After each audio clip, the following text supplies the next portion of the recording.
For our first route, we will take the Warden, which is a off-road capable-ish vehicle, but also not very fast. And this first run will just be a baseline run. So this is if you just take a normal line, you take the road, and then here you take a tiny shortcut over grass, but something very obvious and also very easy. The big point being this is easily replicable, and this has a very low percentage of failing, although you can hit little thingies here. But yes, overall this is the lowest risk route we will have in this video. And as you can see right now we're already into 30 seconds and we still have to drive quite a way up this road. And we also have a turn coming up here. It doesn't seem that big of a turn or like that narrow of a turn, but it has a bit weird under vibe going on, which means you have to brake quite a lot. Then for our second route we will take the shortcut. As you can see, the new trees don't block the shortcut, it's still perfectly accessible and you can jump right into the grass. So you skip a big chunk of that first very slow downhill turn. The rest of the run is quite similar. I took a slightly different line here, but this is basically the same, just depends how you brake a bit. This only changes the time by like half a second maybe, something like that. But as you can see, we're already a bit faster. Like last time on this run, on last run, we would be already in the higher 30s right here. And as you can see, we'll just take this corner and we will actually arrive at the Kortz center a good couple seconds earlier. But this is not the whole video, of course, because I found way more shortcuts. So then we have this shortcut, kind of the same, but you land on the road and then you actually break through these barriers here. And then you steer a little bit to the right and use this little trunk as a ramp. And then you have the option of going off-road here and you drive up. This road unfortunately is very bumpy and you can't really go that fast. And especially on more road-focused car, if you do this with a sports or supercar, they will struggle even more compared to this Defender. But as you can see already, this saves a lot of time, bringing it into the 30-second mark. And then we have another route, which is very similar. We also take the street right here. But then after we jump the little trunk, as you can see here, trunk, you have to slow down a bit before those fences, because otherwise it messes up a bit. But here we go left, because left is actually more direct and also a lot smoother. As you can see, you can kind of just stay here and go up here quite smoothly without too much bumping and everything. In this case I went to the right here, and as you can see it's still much faster than the other routes. Then I decided to do the same route again, but slightly tweak it to make it more smooth and also a little bit faster. So as you can see, we start off the same. We have a bit of a worse landing, so this would have actually cost us a bit of time, although we would have had to brake through the blue barriers there anyways. But then here we changed the route slightly. This spot is still kind of the same. You make your way up here. Instead of braking there, we just floor it, and then instead of going right here, we keep more to the left, so we go right to the roundabout here. And this actually saves us about 2 or 3 seconds. Then for our next run, we're actually going back to the baseline run. And this might surprise you a bit. Well, it's kind of the baseline run, but with a lot of shortcuts. So first of all, we shortcut the first downhill turn, because that already saved a couple seconds.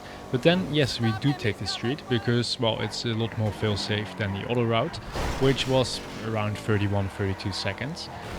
But here we're gonna do something slightly different. So normally we would continue driving up this road for, well, quite a bit and take the whole turn.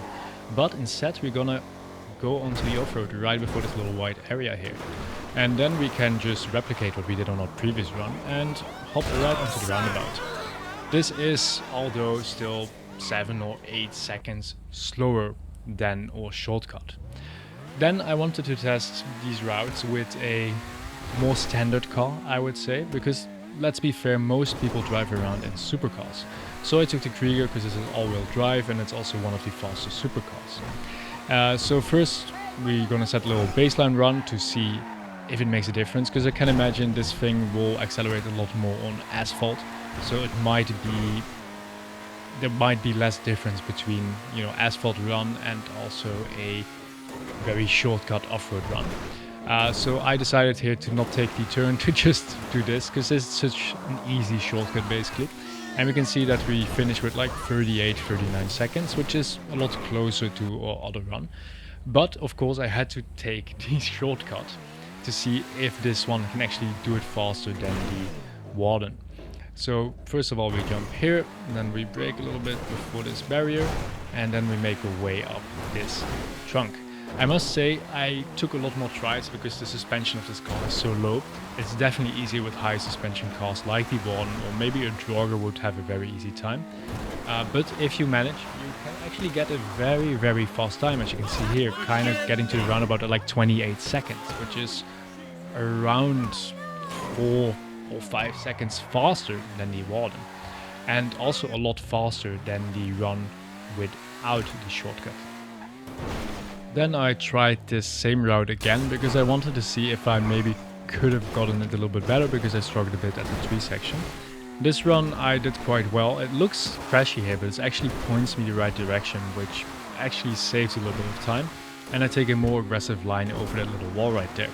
And this actually saves us quite a lot of time, making us arrive at the roundabout at like 26 seconds, which is about 2 seconds faster than the previous one. But then I tried some things and I finally found a shortcut even faster, and not even by a little bit, by a lot. By jumping here and using this little driveway as a ramp, you can actually skip a lot of the parts, and you don't have to slow down for the barriers, and you keep your speed up way better, arriving at the roundabout at like 18-19 seconds, which is almost a whole 10 seconds faster than the previous runs. And I also wanted to test if this is still possible in slower vehicles, because yes, the Krieger is on the higher end of the performance list, and the one, well, it's just a regular weird SUV off-roady car. And this is also still possible to do it, like it's still able to do it, and as you can see here, it does it quite well. It struggles a little bit more because it's a bit wider, a bit bigger, and handles a bit less on the asphalt. So the Krieger definitely is more reliable on that shortcut. But this shortcut is amazing, to be fair. Like, it's almost faster than a helicopter, to be fair. Like, look at this. Helicopter will be a bit faster, but then you have to land the helicopter. In this run, I will kind of land it, but this is not a consistent way you can do all the time, and you still have to get out and everything.